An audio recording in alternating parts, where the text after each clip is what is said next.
قل يا عبادي الذين أسرفوا على أنفسهم لا تقنطوا من رحمة الله. Ya Ustaz, mengenai penjelasan Ustaz di pekan yang lalu bahwa kita harus mengikuti dalil dan bukan mengikuti ulama, ada sebagian dari saudara-saudara kita yang kita dengar dalam majelisnya menyanggah dengan berkata bahwa pernyataan tersebut terkesan merendahkan ulama, karena tentunya para ulama pun pastinya berfatwa dan beristimbat kepada dalil. Mohon tanggapan Ustaz. Jazakallahu khair.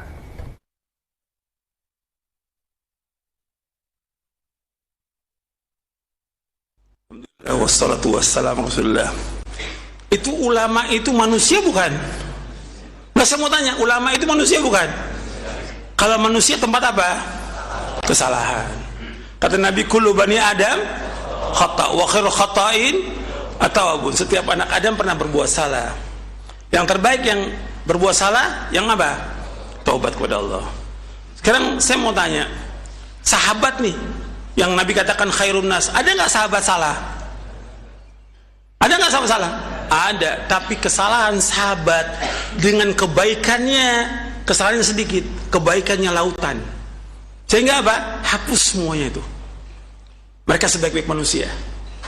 Tapi sesudah sahabat tabi'in, ada nggak yang salah? Banyak yang salah.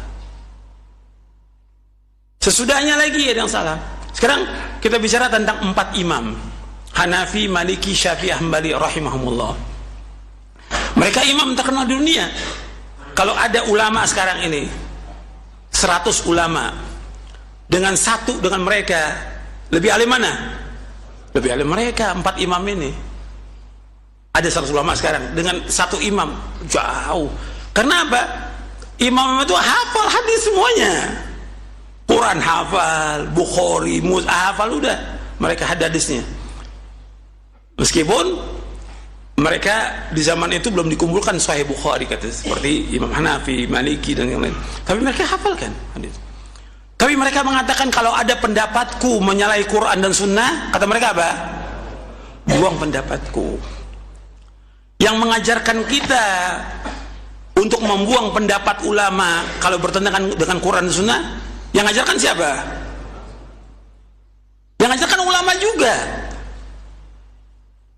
Kan antum bisa lihat, nanti antum baca buku Sifat Salat Nabi Syekh Albani, atau Aslu Sifat Salatin Nabi, 3 jilid.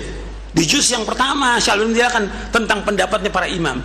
Yang sudah saya bawakan di sini. Di majelis udah, dan ada videonya, udah ada videonya. Tuh bisa lihat bagaimana saya sebutkan satu persatu perkataan mereka. Jadi mereka sudah mengatakan kalau ada pendapatku menyalahi sunnah Rasulullah, buang pendapatku. Arti perkataan mereka ini, kalau ada fatwa dari mereka menyalahi Quran Sunnah, buang. Apa ini merendahkan ulama? Tidak. Dan sudah saya jelaskan pada pekan yang lalu juga di jawaban itu, ketika Ibnul Jauzi mengatakan bahwa al-ilmu aslul a'zam, aslul akbar, ilmu yang paling besar, berarti wahyu itu paling besar. Apa ada ulama yang bisa mengalahkan wahyu? Gak ada. Ini kalimat yang benar. Cuma setan ini berusaha bagaimana terus menggoda gitu. Termasuklah kepada ustadz-ustadz ini, merendahkan ulama. Sama sekali saya nggak merendahkan ulama. Justru saya mengangkat apa di sini? Mengagungkan apa? Dalil Al-Quran wa Sunnah ala fahmi salaf.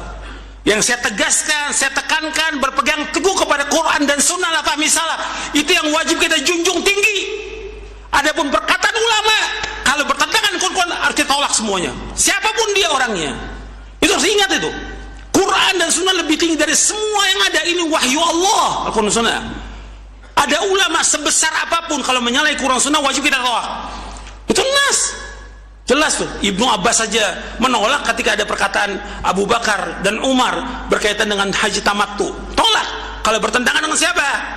Dengan Rasulullah SAW. Ini harus perhatikan, ini keyakinan, ini hujjah, ini dalil, ini prinsip yang besar dalam agama Islam. Anda harus yakin gitu.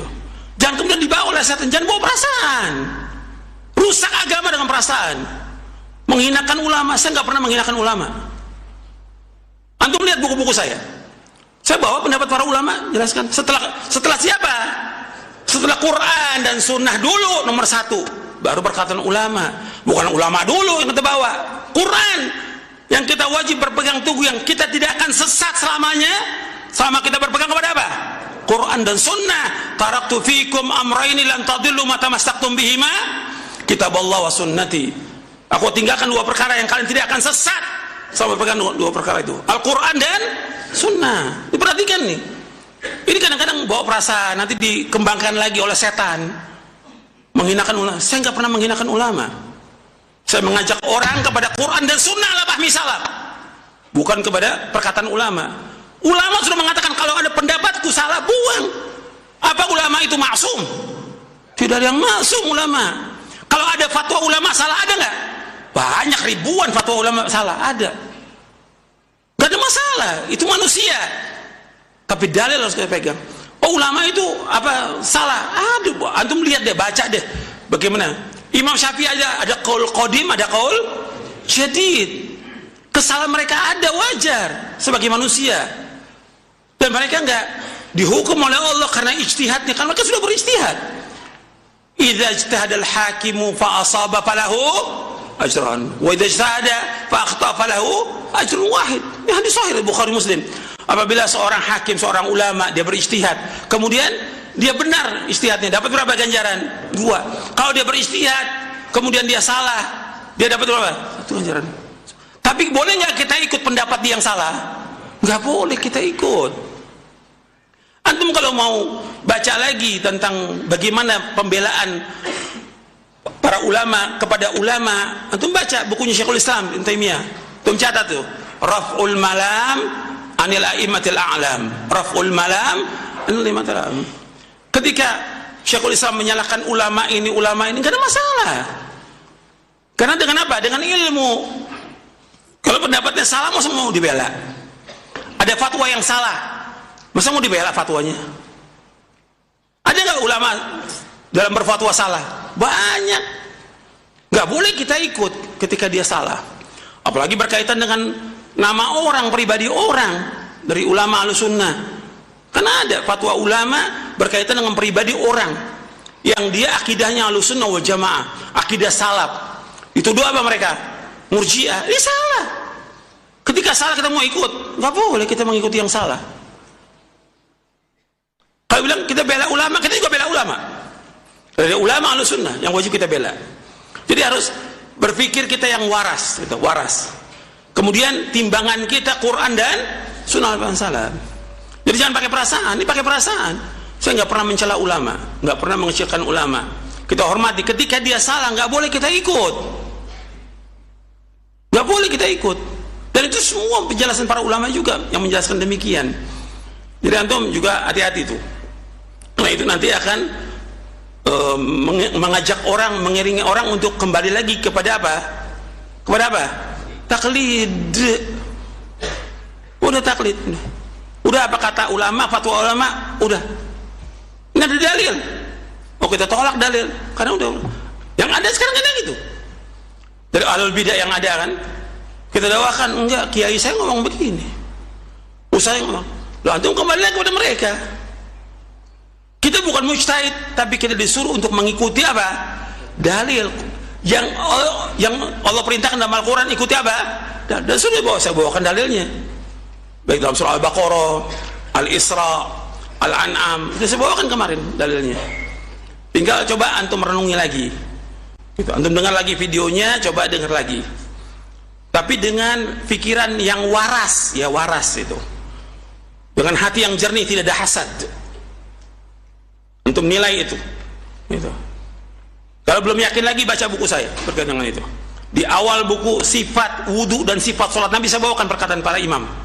Antum baca tuh, sifat wudu dan sifat sholat. Yang diterbitkan oleh Pusaka Imam Syafi'i, ada tuh di awalnya saya jelaskan. Bagaimana penjelasan para imam tidak boleh mengikuti pendapat mereka, wajib mengikuti dalil. Jelas sampai sini?